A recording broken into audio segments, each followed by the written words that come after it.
എടീ മുട്ടൂസി, എന്നാ മുട്ടൂസ, നമുക്ക് ശകലം രഹസ്യം പറയാം. ഈ പൂച്ച നമുക്കൊരു പാരയാകുമെന്ന് തോന്നുന്നത്.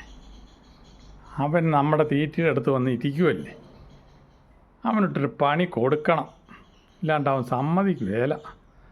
നമ്മൾ ഉച്ചയ്ക്ക് ഊണ് കഴിക്കാൻ വന്നപ്പോൾ അവനെ ആ അണ്ണാർക്കണ്ണനെ, നമ്മുടെ കുഞ്ഞനണ്ണാൻ്റെ കുഞ്ഞിനെ പിടിക്കാൻ വന്നിരിക്കുന്നതാണ്.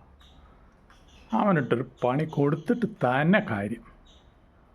ഇപ്പോൾ അവനവിടെ ഇരിക്കട്ടെ, കുഞ്ഞല്ലേ, അല്ലേ ആൾക്കാരെന്നാ പറയും. 2 കാക്കകൾ വന്ന് ആ പൂച്ചക്കുഞ്ഞിനെ കൊത്തി ഓടിച്ചെന്ന്. നമുക്കിവിടെ ലോഹ്യം പറഞ്ഞിരിക്കാം. അവൻ കുറച്ച് നേരം ഇരുന്ന് മടുത്തിട്ട് പോകുന്ന പൊക്കോട്ടെ, നമ്മളായിട്ടൊരു അലമ്പിന് പോകണ്ട. നമുക്കിപ്പം അവൻ്റെ അടുത്ത് പോയി പാകിസ്ഥാൻ കളിച്ചിട്ടൊന്നും കിട്ടാനില്ല. നമുക്കിവിടെ ലോഹ്യം പറഞ്ഞൊക്കെ ഇരിക്കാമല്ലോ. ഇപ്പം വിശക്കുന്നില്ലല്ലോ. അവൻ കുറച്ച് നേരം ഇരുന്ന് മടുത്ത് കഴിയുമ്പോൾ അവൻ പൊക്കോളും. അത് നേരെ അടി മുട്ടൂസി. അവൻ പോയിട്ട് നമുക്ക് പിന്നെ പറയാം. ഇപ്പം നമുക്ക് ലോഹ്യം പറഞ്ഞുകൊണ്ട് ഇരിക്കാം. നിൻ്റെ മേത്തൊക്കെ ഏതാണ്ടൊക്കെ പറ്റിയിരിക്കുന്നത് ഞാൻ കൊത്തിയെടുത്ത് കളയട്ടെ. നീ പോയി കുളിച്ചിട്ട് വാ.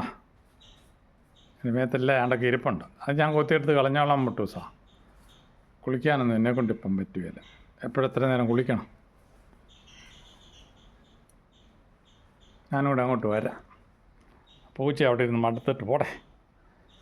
മുട്ടൂസ വാടാ, കൂടാടാ. മുട്ടൂസ വാടാ, കൂടാവിടാ. കാക്കയും പൂച്ചേ.